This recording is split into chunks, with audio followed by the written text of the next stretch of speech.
al análisis que hicimos. Entonces, para ver si de pronto nos brinda un poquito más de aclaración de qué tipo de información es la que tenemos que anexar, digamos, en el caso de recomendaciones. A ver, Eduardo Felipe Tobar. A ver, ¿lo trabajó con quién? Felipe con Camilo Pérez y Natalia Narváez. Natalia, espera, ¿cuál? Sí.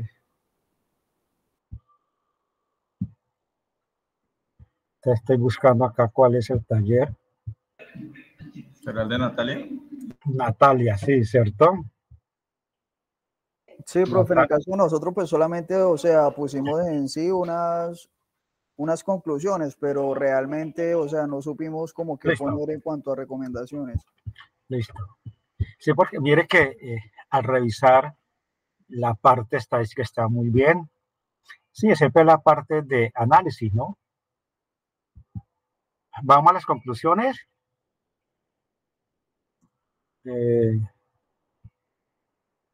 Conclusiones, mira. Es que observen que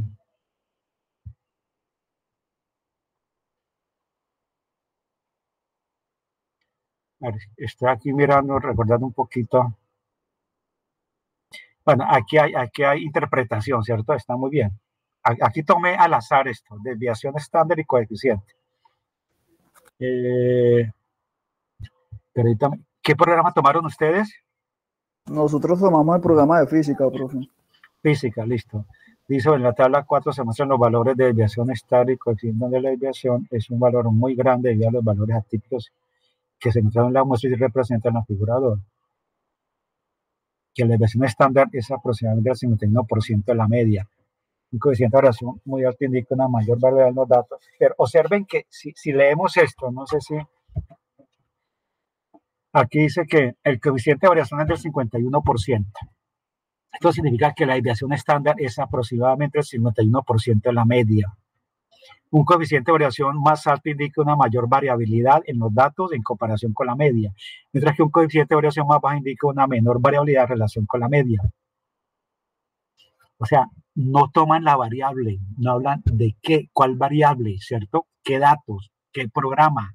¿Cierto? Mire que si uno lee, o sea, cualquier otro compañero que lea esto, pero uno se pregunta, bueno, ¿qué programa es?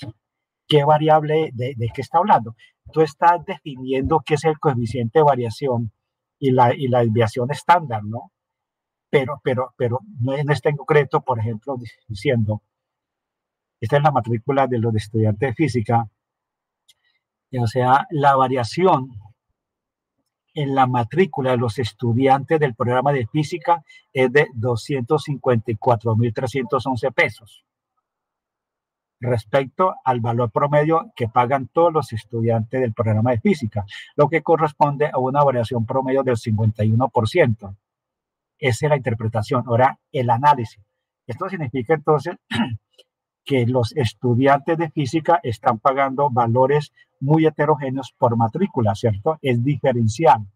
Mire que estamos usando el programa, estamos utilizando los estudiantes, estamos utilizando la variable que es matrícula, ¿cierto? Pero acá, en esta interpretación, pues, es decir, si tú te ubicas en el lector no va a entender nada de esto, ¿cierto? No va a entender nada de eso, porque no está hablando de la variable, de la población, ¿cierto? Lo mismo aquí, asimetría. Sí, señor.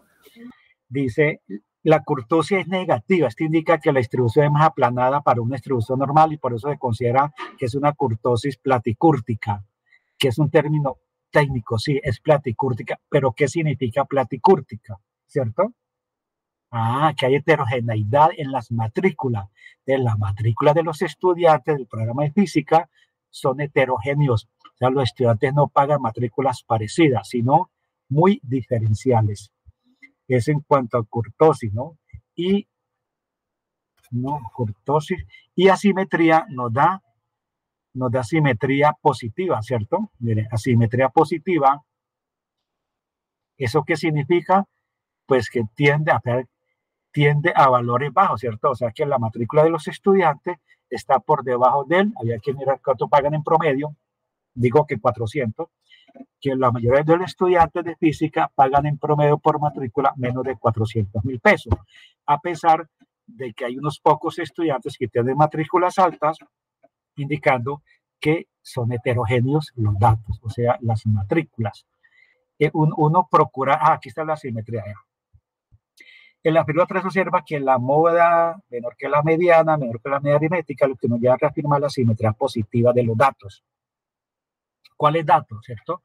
De la matrícula de los estudiantes de física, lo que nos indica que los valores de la matrícula tienden a valores menores que el promedio. ¿Cuál es el promedio? Usen cifras, ¿cierto? Vuelvo y repito, el lector como que va a quedar despistado. Esto técnicamente está bien. Lo anterior significa que, observen la gráfica, ¿cierto? Miren, está alta, por eso la simetría es positiva, indicando que hay una tendencia a estar por debajo, creo que este es el promedio, 600.000 pesos. A pesar de que la mayoría paga matrículas por debajo de 600.000 pesos, hay un grupo pequeño de estudiantes de física que pagan matrículas altas, pero muy heterogéneas, ¿cierto? Sí, sí, señor, sí, señor.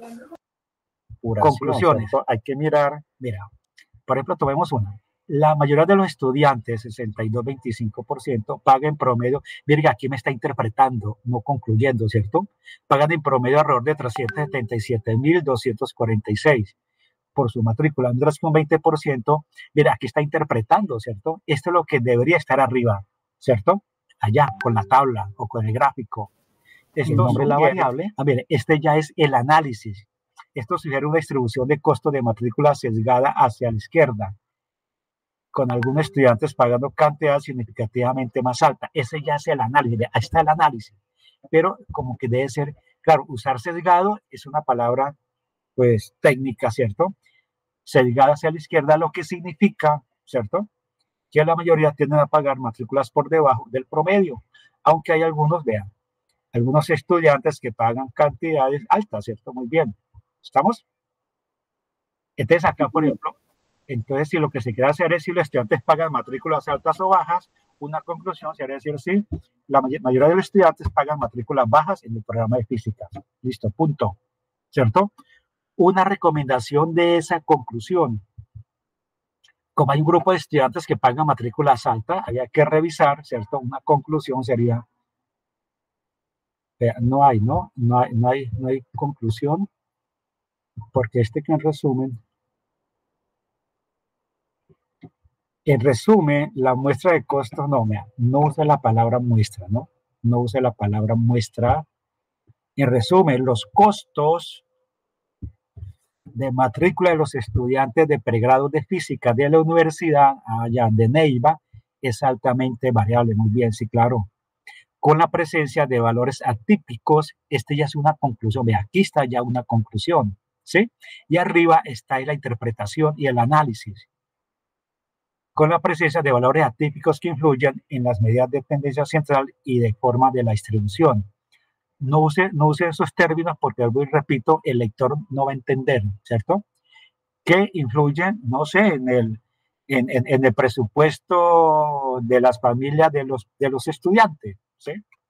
La mayoría, este es como otro, la mayoría de los estudiantes pagan matrículas en el rango medio. ¿Qué es el rango medio? ¿Cierto? Recuerda que son conceptos muy relativos. El rango medio que puede ser 200, 300, 400, 500, ¿no? Pagan matrículas, pero algunos pagan cantidades significativamente más altas. ¿Y qué significativamente más altas? ¿Sí? Fíjense que escribimos, pero somos como usando intangibles. O sea, no precisamos bien, ¿cierto? Pero eso nos pasa a todos. La verdad es que a todos nos pasa esto. Escribir no es fácil, bien difícil. Esto puede indicar la necesidad de una mayor atención a la gestión de costos de matrícula y posiblemente la identificación de políticas de apoyo financiero para que, vea, este ya es una recomendación, vean, ¿ves que es una recomendación? Entonces, en sus proyectos de grado, en cualquier nivel, uno siempre al final está conclusión y recomendaciones. Entonces, si tú tienes una conclusión acá, que dice que los costos de matrícula del estudiante del programa de física son altamente variables. ¿Listo? Entonces, ¿qué recomienda para esa conclusión? Entonces, una conclusión de esa recomendación de esa conclusión, ¿cierto? No, pues que entonces hay que revisar, lo que hay que revisar es, por ejemplo, el procedimiento que se usa en la universidad para el cobro de matrícula. Ustedes tienen claro que son 3 variables, ¿cierto? Toman 3 variables. Creo que uno es lo del, pagan ellos último año de pensión en su institución donde egresan de bachilleres. La segunda, declaración de renta de los padres, creo que piden un recibo, creo que de la luz. Y 3, ¿cuál es la otra variable? Son 3 variables. El estrato, ¿no? El estrato. Y de ahí hace unas ponderaciones, casi muy parecidas, y sale el valor de la matrícula, ¿no? Entonces se ha demostrado, por ejemplo, muchos estudios que se han hecho de que realmente vale la pena que la busco, entre ya a tratar de buscar un modelo más aproximado, más complejo, o sea, más pegado a la realidad. Por eso muchos estudiantes dicen, no, mire, mi matrícula salió muy alta y yo no tengo recursos, bueno, etcétera, etcétera.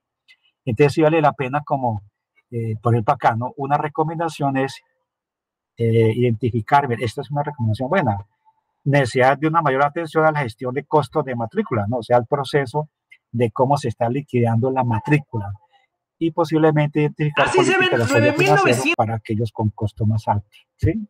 Eso es una recomendación, ¿de acuerdo? Mire que están las ideas ahí, pero está un poquito como no organizadas. ¿Listo? Ok, profe, listo, perfecto, muchas gracias. Más o menos lo que debe aparecer ahí. Bien. ¿Listo? Entonces, bien, entonces, ya creo que cerramos ahí ese capítulo.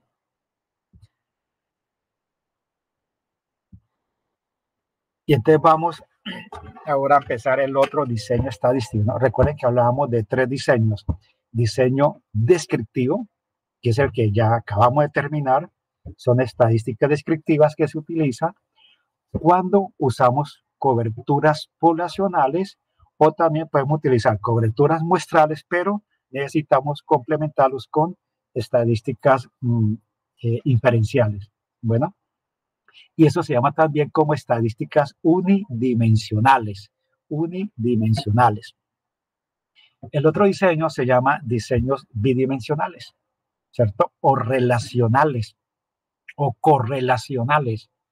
Entonces, ya es cuando se quiere, por ejemplo, yo quiero comparar, yo quiero medir, a ver acá, yo quiero medir, por acá vemos una base de datos.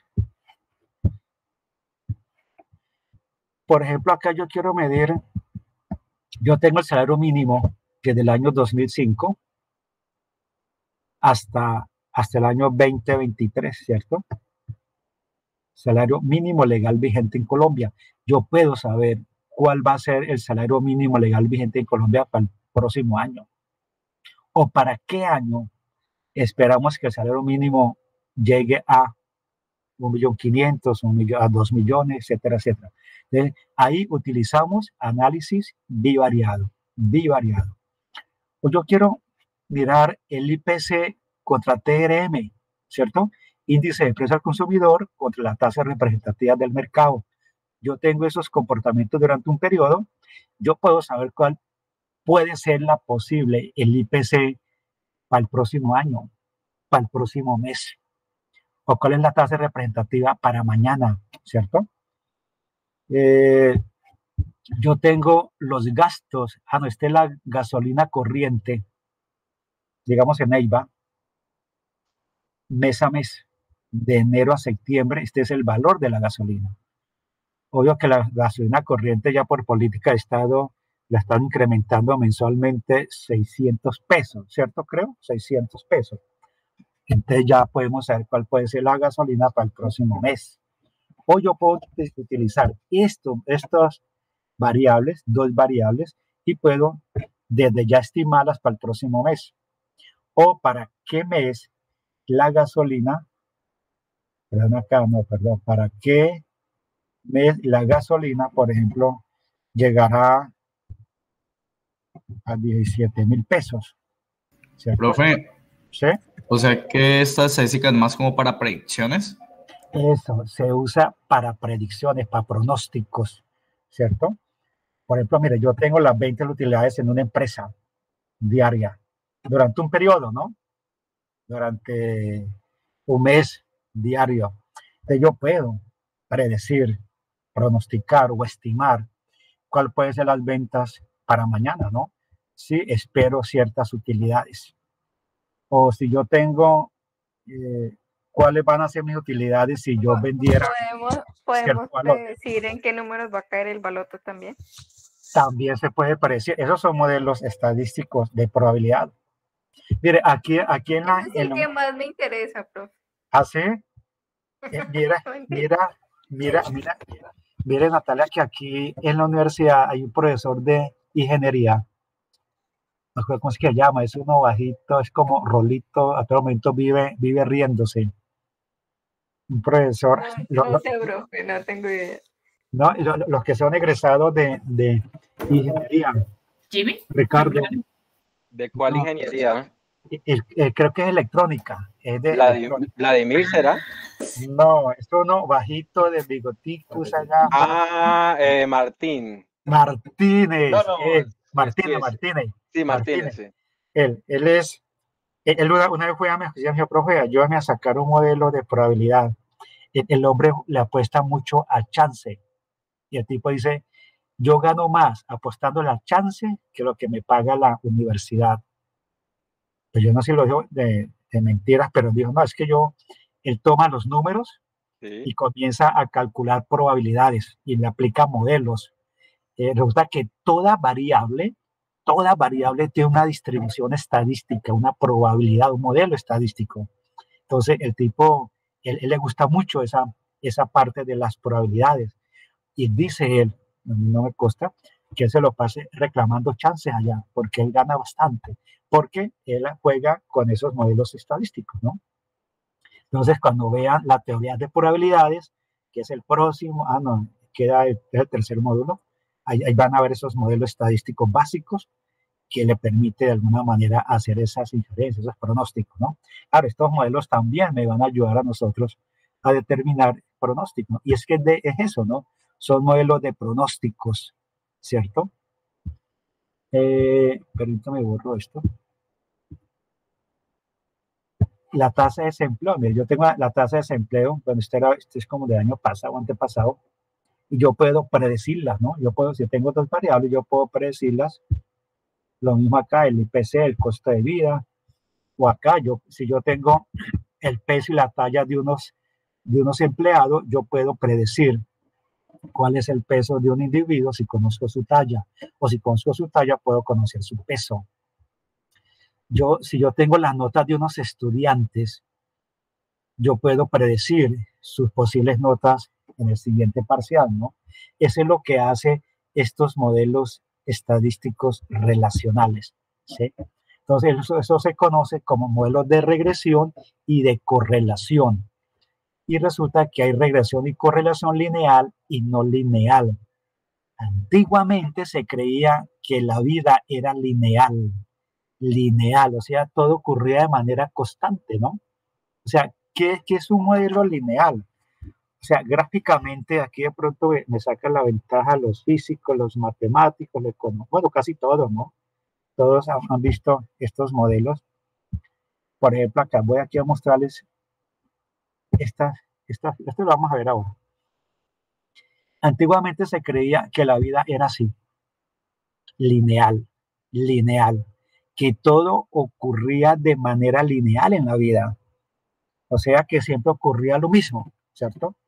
Lo mismo y se comportaba de lo que mañana, hoy como llovió, mañana llueve también. Eso se creía, ¿no? Y como hoy hizo fresco en Neiva, entonces mañana va a ser fresco en Neiva. Se crea, pero finalmente se comprobó, en el siglo XVII, XVI, eso no, más o menos se comprobó de que la vida no era lineal, de que la vida también era no lineal. Entonces aparecen los modelos no lineales exponenciales, no modelos geométricos, no lineales cuadráticos, Gompers, bueno, muchos modelos más, ¿no?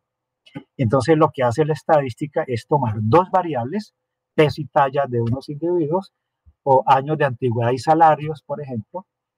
Entonces, y se pueden estimar, proyectar, pronosticar.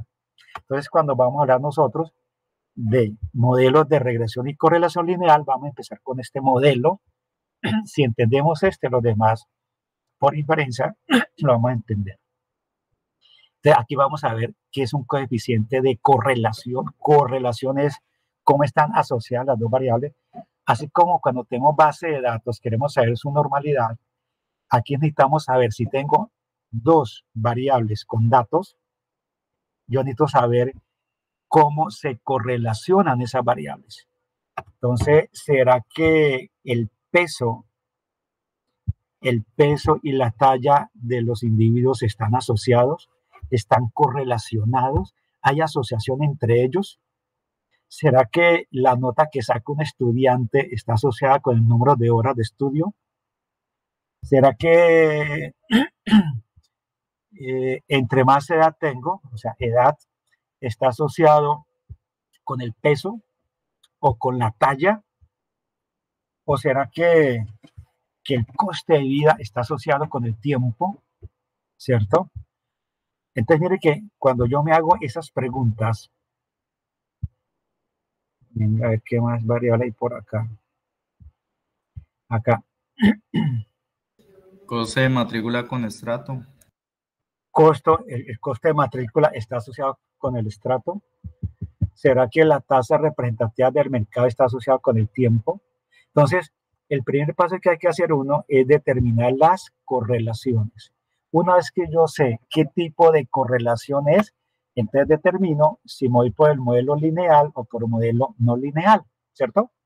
Yo no sé cuál es la correlación, entonces encontramos una función que me asocie esas variables. Es cuando hablamos de la regresión, ¿Cuál es la regresión o el modelo que me asocia esas variables para hacer pronósticos? Pero la ventaja es que vamos a hacerlo en Excel y en SPSS. Ahora nos falta un poquito trabajar SPSS, ¿no? Si mañana yo creo que nos va a rendir, entonces trabajamos un poquito SPSS también. Bueno. Y luego hablamos de los modelos de regresión y correlación no lineal. Los principales modelos, ¿no?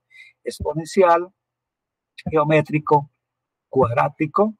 Bueno, puede ser otros modelos que por defecto lo maneja todo estos software, ¿no? Bien. Y hacemos un taller al final, mañana, de aplicación de esto. Ya el taller está listo, ¿sí? O sea, el control académico, ¿no? ¿Listo? Ese es el tema entonces. Entonces vamos a empezar aquí. Pues vamos a trabajar por ahí una hora, ¿no? Hasta donde lleguemos y continuamos mañana.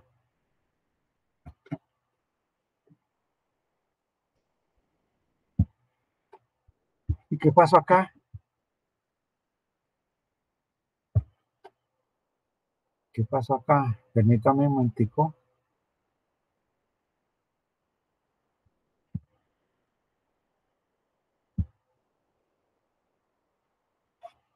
Uy, estaba asustando.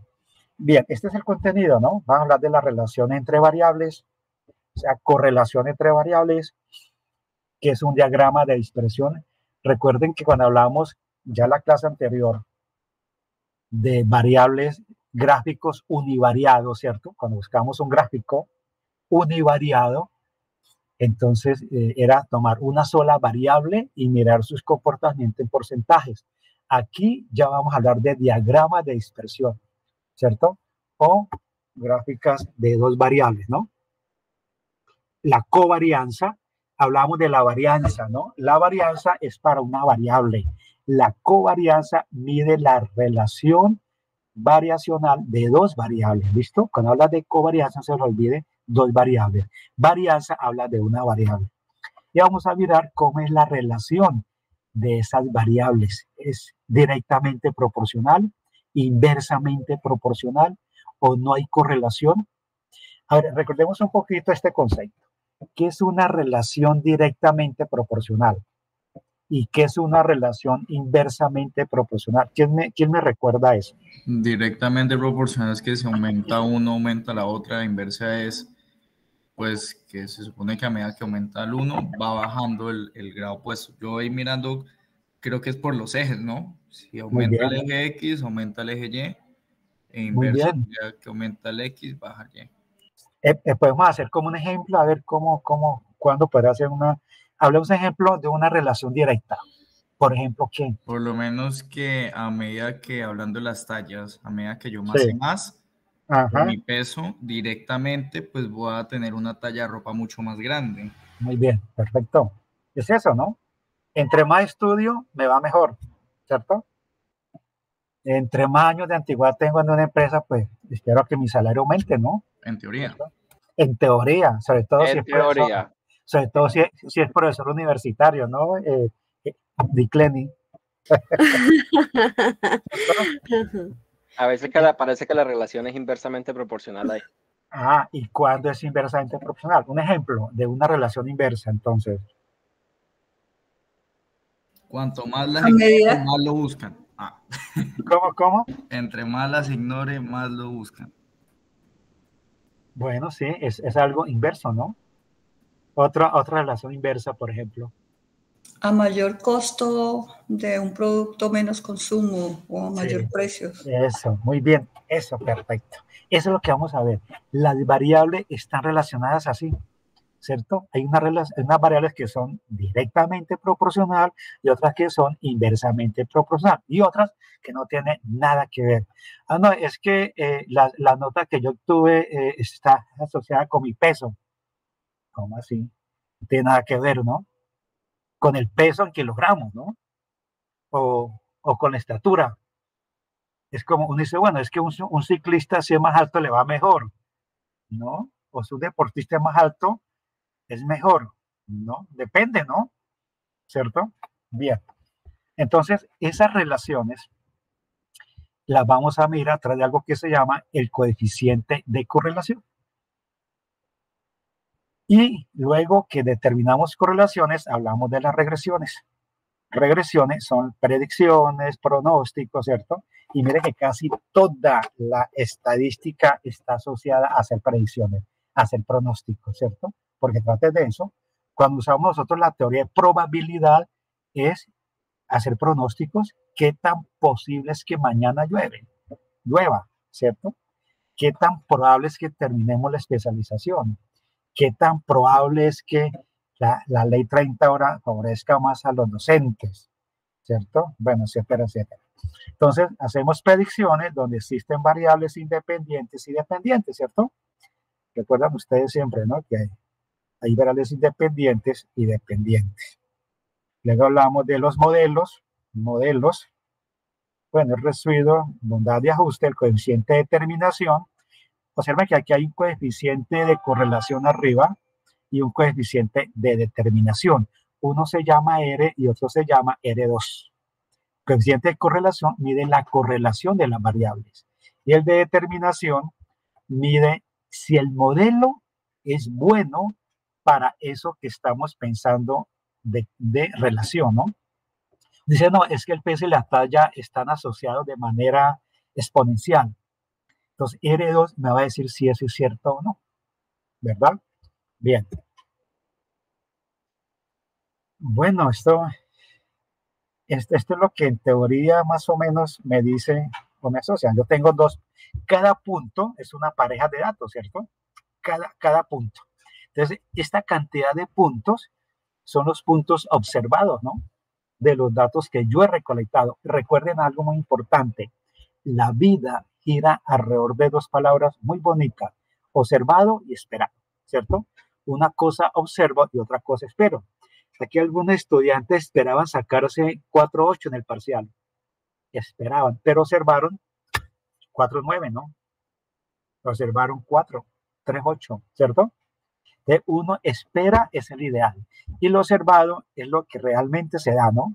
Lo que hablaba Felipe que día, la percepción, ¿no? Una cosa es lo que yo percibo y otra cosa es lo que realmente se observa, ¿no? Ah, es que yo percibo que en Neiva la inseguridad ha crecido o ha disminuido, o la tasa, el alcalde percibe que la tasa de desempleo bajó. Él percibe eso, pero probémoslo. Entonces recogemos datos y entonces observamos. Estos puntos rojos es lo que se observa.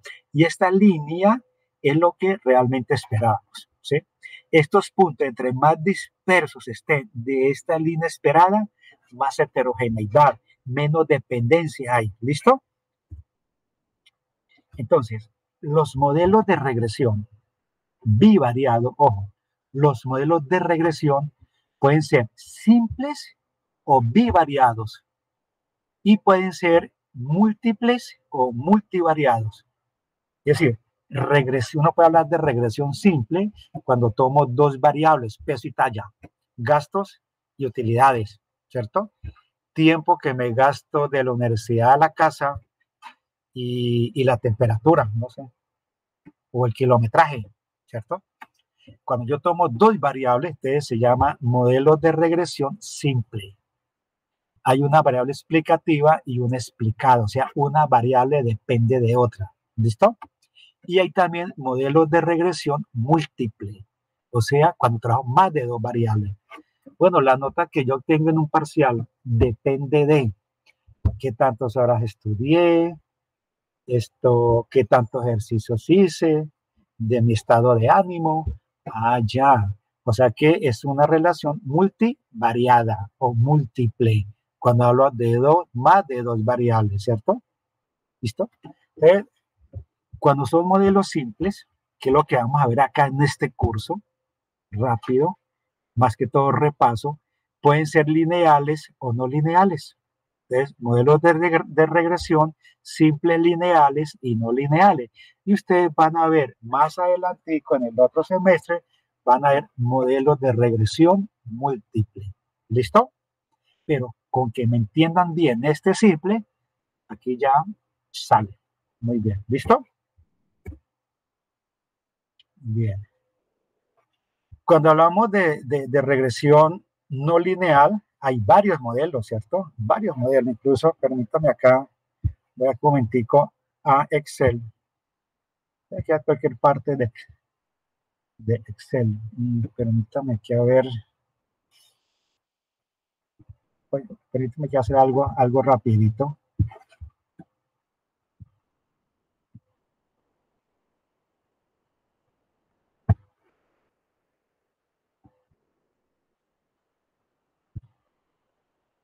Observen acá.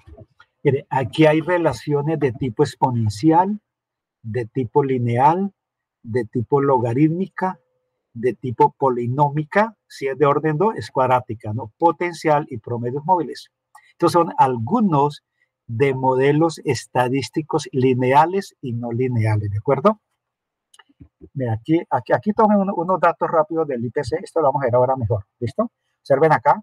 Esta es la línea de ajuste o los valores esperados y los punticos redonditos son los valores observados. Entonces lo que hacemos es mirar modelo. Mire, si yo aquí le cambio esto, la curva me va cambiando, ¿cierto? Mire, me va cambiando la curva, indicándome cuál va a ser el mejor modelo que más se ajusta. ¿Sí? ¿Listo? Bien. Eso es lo que vamos nosotros a manejar. Entonces son los modelos no lineales, cuadráticos, exponenciales, geométricos y lineales. Bien.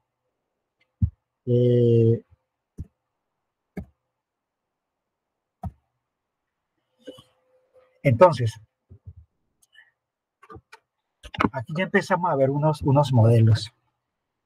Ustedes recuerdan mucho, allá en pregrado, el profesor les enseñaba una opción que decía y igual a f de x.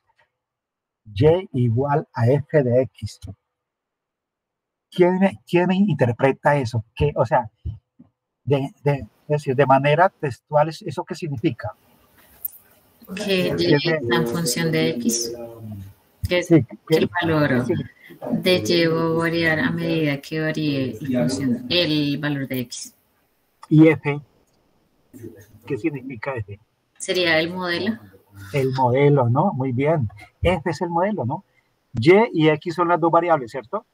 Bueno, se toma arbitrariamente x como la variable independiente y y como la variable dependiente. No llego y igual a f de x, yo estoy diciendo que la variable y depende de x a través de un modelo ¿qué es F? ¿Qué es la función? ¿Qué es la que debemos encontrar nosotros? Y esa función puede ser lineal o no lineal, ¿de acuerdo? Lineal o no lineal. Entonces acá uno observa, por ejemplo, acá, esta parte superior, hay unos puntos observados, ya ustedes saben cuáles son los azulitos, y un valor esperado. Entonces, entre más se parecen los puntos azules a esta línea roja, mejor es mi modelo. En matemáticas nos enseñaron a todos que el modelo de la línea recta se simboliza a través de estas letras, ¿no? Y estimado es igual a beta 0 más beta 1 por X. Yo sé que ese es un modelo de la línea recta, ¿cierto? Ya más adelante vamos a ver qué significa beta 0, beta 1 y X, ¿cierto? Aquí, esta simbología es la que me está indicando este modelo. Este ya es un modelo multivariado, donde tengo varias variables, ¿listo? Varias variables. Se mide la relación de las variables. Y mire que lo que busca estos modelos es mirar la variabilidad, o sea, minimizar las varianzas. ¿A quién le debemos todo esto?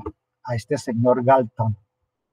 Galton, mire, por allá a finales del siglo XIX, fue el primero que utilizó la palabra regresión. ¿Qué hizo Galton?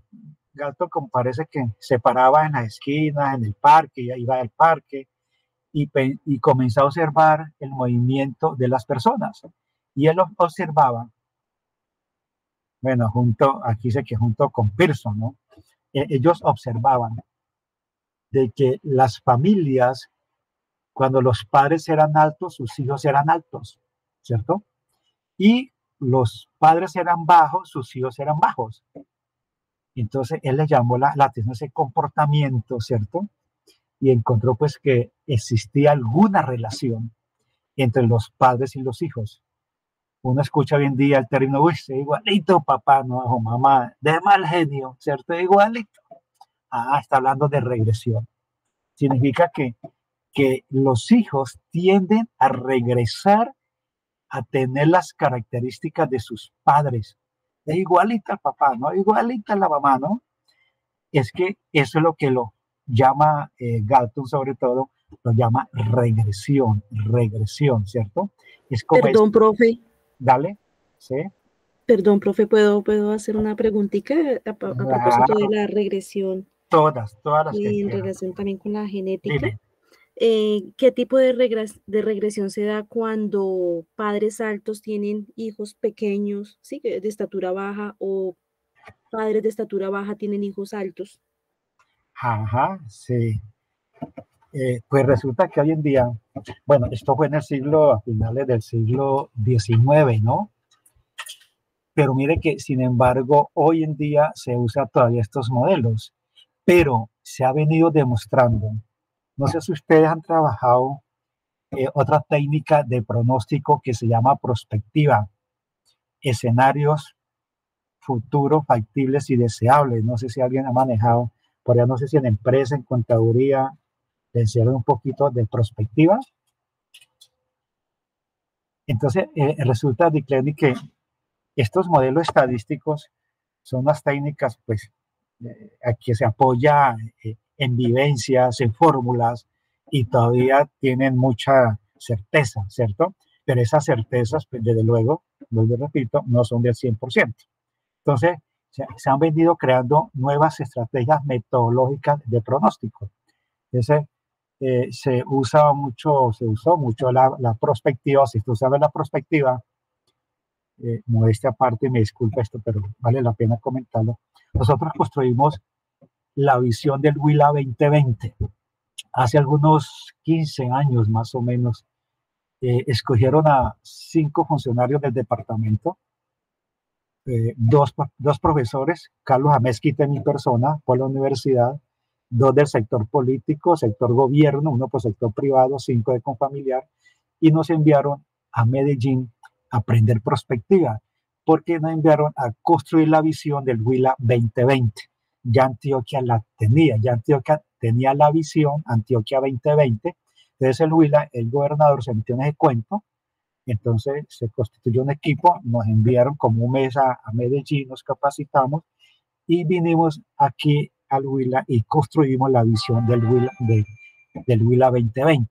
¿Qué usamos? Ahí no usamos regresiones, usamos prospectiva, construyendo escenarios futuros, factibles y deseables. Es decir, ¿cuál es la diferencia ahí? Pusimos a soñar. Es decir, sabemos hoy en día que uno encuentra padres altos con hijos chicos. O sea, esa teoría de Galton y Pearson, pues como que hoy en día ha cambiado. ¿Por qué? Pues por la cuestión genética, ¿cierto? Por las comidas, ¿cierto? Hoy en día estos muchachos consumen, yo no sé, seguro caldo de guadua y salen muy altos, ¿cierto? Son altos estos muchachos hoy en día y sus padres no son tan altos. Entonces, esas comidas químicas hacen pues que una transformación genética, no sé, que un genetista, algo que me ayude, esto ha hecho que esa teoría está perdiendo un poquito esa fiabilidad, ¿cierto? Entonces aparecen esas otras metodologías que llama prospectiva. Pero se utiliza, es como soñar. Por ejemplo, nosotros ¿qué hicimos? Nosotros reunimos a todos los actores del departamento del Huila. Reunimos al sector político, al sector empresarial, al sector comunidad, al sector académico. Los reunimos y los pusimos a soñar. Dijimos, ¿ustedes cómo ven al Huila en 15 años adelante? ¿Cómo cree que es el Huila? Entonces le dimos unas orientaciones y entonces los pusimos a que ellos escribieran. Y con base a eso construimos esa visión del Huila que decía, ya está, se me olvidó que el Huila en el 2020, ya estamos en el 2023, en el 2020 el Huila será ese rincón pacífico, solidario, en paz, donde florezcan los sueños de todos, algo así parecido. Pero no se hizo eso. Eso es otra técnica de prospectiva, ¿no? De proyecciones, pero a través de procesos más cualitativos. Hoy en día aparecen los escenarios, ¿no?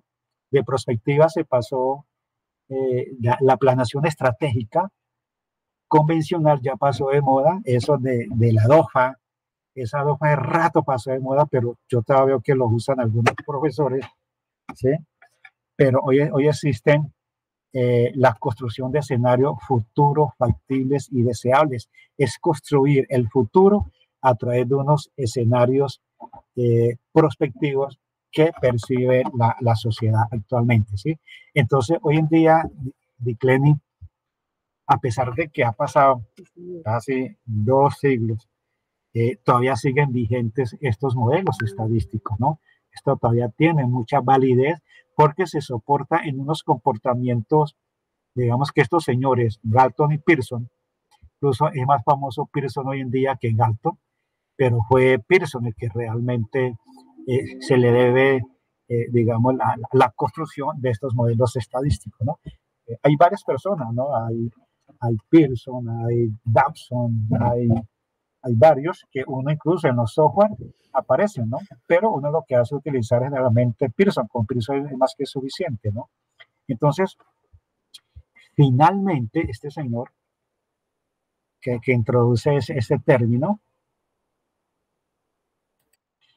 él, por ejemplo, encontró este modelo, dice, la estatura de un hijo, dice, es igual a la estatura promedio de su padre más un porcentaje de la estatura de él, ¿sí? Es lo que llama el beta 0 más beta 1 por X más un error. Pero aquí está el concepto de Y igual a F de X. Y depende de X a través de un modelo lineal o no lineal. Y entonces acá, esos modelos tienen unos parámetros desconocidos, que es lo que debemos calcular y calcularse con los valores observados que estamos nosotros recolectando en el día a día en las diferentes empresas. Hoy en día el sentido de la regresión se usa para predecir, para pronósticos. Entonces, siempre tenemos dos variables. Acá tengo la estatura y el peso de unos individuos, ¿cierto? Estatura y peso. Y lo primero que tienen que hacer es recoger los datos, ¿no? Yo tengo los datos. Primer paso, recolección de datos. Segundo paso, identificar cuál es la variable independiente y la dependiente. X en general se conoce como la variable independiente y Y como la variable dependiente, ¿sí? Acá, Y es la variable dependiente de las dos que estemos analizando y X es la variable independiente de las dos que estemos analizando. Y F es la función que me asocia esas dos variables. Bueno, entonces acá, ¿cómo determinamos esa correlación? Lo que hacemos es hacer un diagrama de dispersión. Es Scotterplot. Hacemos un diagrama de dispersión bivariado, ¿cierto? Cogemos los puntos, lo construimos y determinamos la relación de las variables. Es decir, la relación se mide a través de los coeficientes de correlación y la predicción se hace con la regresión. Bueno, es esto. Entonces va a haber una variable independiente, ¿cierto? Independiente que se va a llamar X. De las dos siempre va a haber una independiente. Si yo tengo las ventas y utilidades, ¿qué será X y qué será Y? ¿Cierto? X y Y. ¿Cuál es la variable independiente si tengo las ventas y las utilidades? Venta es la independiente, ¿no? Ventas es la ventas, utilidades. ¿Cuál es Y y cuál es X? Si este es mi modelo. Pues ventas será la independiente, ¿no? Porque a mayor ventas, posiblemente mayor número de utilidades. Ajá, o sea que las utilidades dependen de las ventas, ¿cierto? Muy bien, ¿cierto? Las utilidades dependen. Si entre más venda, yo espero que haya más utilidades, ¿cierto? Es lo que espero. Entonces, uno lo que hace es identificar la variable dependiente que es Y y la variable independiente. Pero en el modelo también debo aceptar un error, porque el modelo que yo encuentre no es el mejor, ¿no? Siempre voy a tener mis dudas. Entonces lo que se hace es determinar un error. Es esto, miren. Yo acá tengo el diagrama de dispersión. Eso nos lo hace Excel o cualquier software. Tengo estos puntos. Cada punto, por ejemplo, este punto tiene asociado, acá tengo las dos variables, estatura y peso. ¿Cuál es la dependiente y cuál es la independiente entre estatura y peso?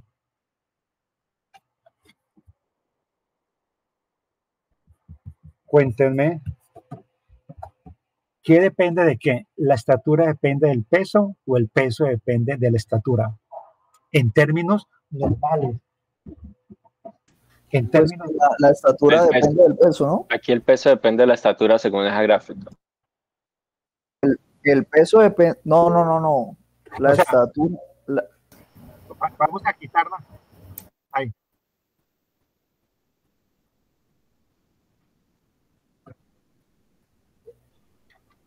Bueno, o sea, no miremos el gráfico entero. Quedémonos ahí, vean. Yo tengo la estatura del peso de dos individuos. Nosotros debemos determinar qué es X y qué Y. ¿Qué depende de qué? En términos normales, ¿no? En términos normales siempre, ¿no? Esto tienen que tener un supuesto de normalidad. Entonces, al fin, ¿qué? ¿El peso depende de la estatura depende del peso? No, el peso depende de la estatura. ¿Cierto? ¿De acuerdo? El peso de los individuos, en este caso, este eje izquierdo, esta línea, ¿cierto? En términos normales, el peso de un individuo está en función de su estatura. Por ejemplo, si un individuo tiene 2 metros de estatura, uno espera que su peso sea más alto, ¿cierto? Obvio que hay cosas atípicas. Usted me dice, bueno, pero yo conozco un amigo que mide unos 50 y pesa 100 kilos. Pero eso ya no es normal, ¿cierto? ¿Estamos? No, es que yo conozco un amigo que es enano, ¿cierto? Y pesa 70 kilos, pero su talla es de 80, pero tampoco es típico eso, ¿cierto? Eso es atípico. Entonces, en condiciones normales, ojo acá, cuando yo tengo, ya le hemos dicho, base de datos, parto del supuesto de normalidad, ¿cierto? Entonces, lo que espera es que el peso de los individuos o de los animales en general esté en función de su estatura. Entonces yo aquí tomo un punto. ¿Ese punto qué es? Pues es la estatura y el peso de un individuo. Si este individuo mide 187 centímetros o 1,87, su peso será de 76. Y si tomo este otro punto, vean, acá, ¿cierto? Mide menos y pesa menos. Ah, ya. O sea que, mire, parece, es el supuesto, que el peso aumenta con la estatura. Ah, perfecto. Parece. ¿Y cómo aumenta? Pues aumenta, yo puedo tomar 2 puntos, es el método de la mano alzada. Yo puedo tomar 2 puntos y analizo esas distancias, mire. O sea, ¿qué encuentro ahí? Parece, porque como está en la justicia nuestra, ¿no? Presunto asesino, aunque lo vieron matar, es un presunto. Aquí es también, parece que por cada 1 kilogramo, ¿cierto? Su estatura aumenta 1 centímetro. O por cada 10 kilogramos su estatura aumenta 10 centímetros, ¿cierto? Eso es lo que parece, mire. Y ese es el comportamiento constante de las variables. Tiene un comportamiento constante, ¿cierto? Eso es lo que estamos observando y analizando. Entonces, el punto siguiente es hacer ese análisis. ¿Eso quién lo hacemos nosotros? La máquina todavía no ha podido llegar allá. Entonces, nosotros hacemos ese análisis y vamos a determinar si la relación de esas variables es directa o inversamente proporcional. ¿Cómo nos damos cuenta? Si esos puntos, observen aquí este gráfico al lado izquierdo, están así de dispersos, ¿cierto? Entonces encontramos que no hay correlación ni directa ni inversa. O sea, no hay correlación y no tiene sentido hacer predicciones, estimaciones, ¿de acuerdo? Profe, ¿usted me puede dar un ejemplo de incorrelación en un caso cotidiano? Por ejemplo, las notas que ustedes obtienen en un parcial y la estatura que ustedes tienen. ¿Sí? Profe, pero entonces solo son en datos que, o sea, digamos que serían absurdos compararse, o puede ser que, por ejemplo, sea una dispersión tal, por lo menos las notas, y al ser cada uno tan diferente, pues que al final las notas varían mucho. Eso tiene que ver algo, digamos, la personalidad o la forma en que suben el día. Claro, hay otras variables que están inmersas, ¿cierto? Que están inmersas. Por ejemplo, bueno, vamos a hacer un ejercicio mañana, el peso y la talla de ustedes. Yo espero, ¿cierto?, que haya correlación. Resulta que a veces hacemos la corrida en el software y nos dicen, no hay correlación. ¿Qué falló ahí? O a veces lo que cree uno, por ejemplo, las ventas y los gastos en una empresa tienen que tener una correlación. Resulta que tomé unos datos durante un periodo y no encontré correlación. ¿Qué está incidiendo ahí? Yo esperaba que sí, porque mire que es lo que hablábamos que día, ¿no? No siempre lo que yo espero ocurre. Mire, eso me pasa mucho cuando hago encuesta. Hace poco hice una encuesta por allá en un municipio a un político. Y entonces resulta que el político esperaba que él estuviera de primero en las encuestas y apareció que no. Entonces se me puso radio, pero mire, es que yo voy, hago reuniones, la gente me va y yo esperaba que estaba de primero. Entonces, ¿qué pasó? Usted hizo mal encuesta. Entonces me tocó explicarle, ¿no? Una cosa es lo que yo percibo, otra cosa es la realidad. Claro, uno cuando aspira a algo, uno quiere ganar, ¿cierto? Uno quiere estar de primero. Pero a veces uno cuando encuesta a las personas, o sea, no todo el que va a una reunión, ahora que estamos en campaña política, a veces un candidato, una alcaldía, una gobernación, llené el salón. Claro, pues como daba transporte, como daba un buen refrigerio, ¿cierto? Entonces, pues él cree que todos los que van ahí le van a votar, pero eso no es cierto, no hay correlación. Hay una incorrelación, ¿cierto? Pero la percepción es que sí. Entonces, mire que esas son como unos ejemplos. Hay factores siempre externos, por eso en el modelo siempre aparece un error. Eso lo vamos a mirar ahora. Siempre eso que estamos nosotros suponiendo, tenemos que minimizar un error en esa variabilidad, ¿sí? Entonces la incorrelación, entonces cuando grafiquemos nos dé así, no, o sea, ¿para qué hacemos predicciones si realmente las predicciones van a ser muy, digamos, desacertadas? ¿Qué es una relación directamente proporcional? Es esta, ¿no? Bueno, ustedes me dicen cuando, es que como yo tengo acá la hora, ustedes me dicen cuando terminemos, para irnos 15 minuticos, ¿cierto? ¿Me parece? Son las Entonces, 9:08, profe.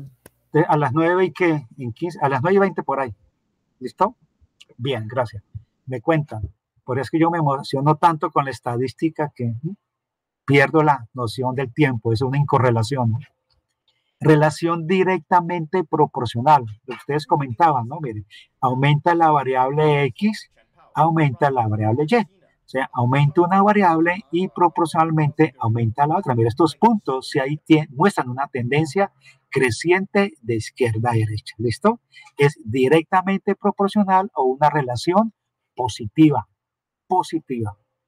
Pero también hay variables, cuando analizamos, que van a tener relaciones inversamente proporcional. Es decir, aumenta una variable y la otra disminuye. Por ejemplo, este punto, mira, este es un punto alto en este eje X, pero es un punto bajo en este eje Y, ¿cierto? Sí. Este punto, por ejemplo, es un punto bajo para el eje X, pero es un punto alto para el eje Y, ¿cierto? O sea, hay una relación inversamente proporcional o una relación negativa entre las variables. Esto yo lo salgo. Ustedes tienen esta presentación, ¿cierto? Yo se la envié a Cristian. Sí, me confirman si la tienen. Señor, sí la tenemos. Perfecto, perfecto. Bueno, esto es lo que estamos hablando, no me tengo. ¿Cómo mido esa correlación con la covarianza?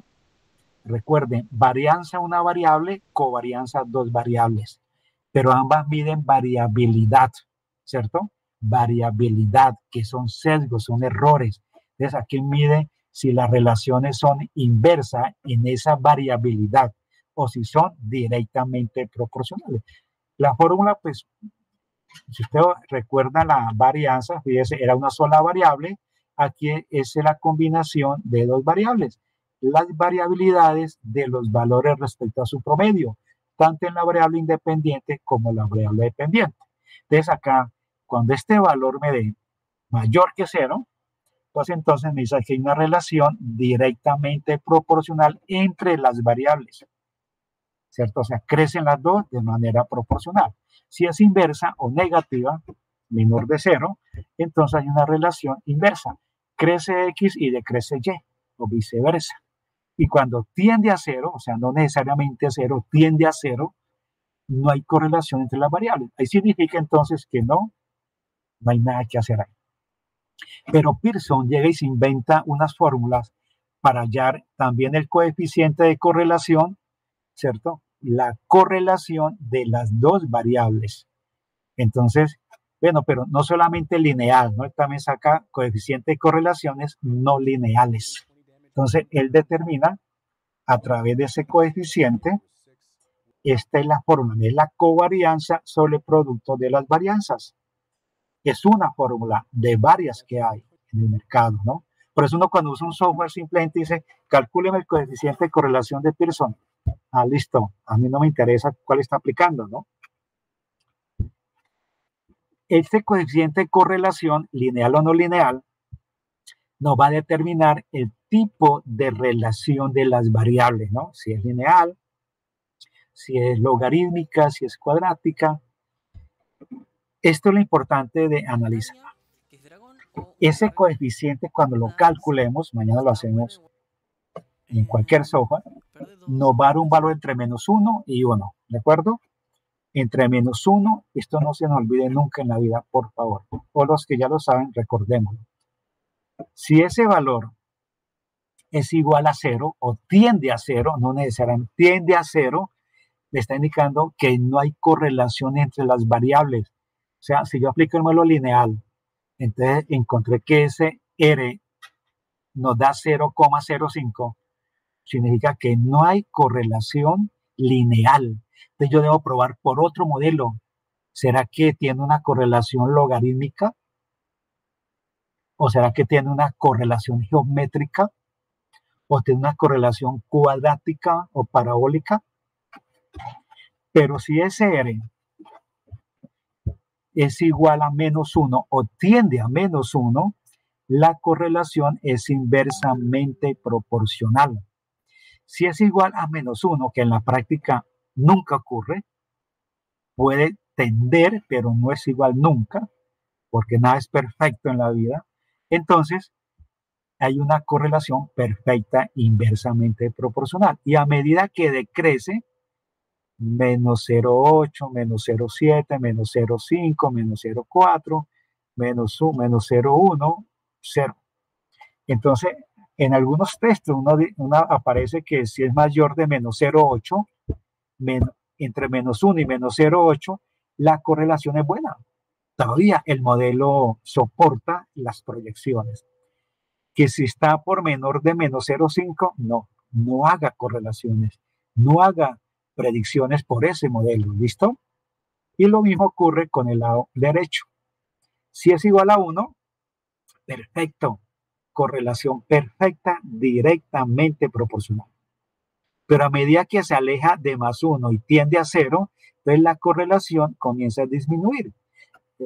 En algunos textos dice que a partir de 0,5 a 1 vale la pena usar el modelo. Entre -1 y -0,5 usen el modelo.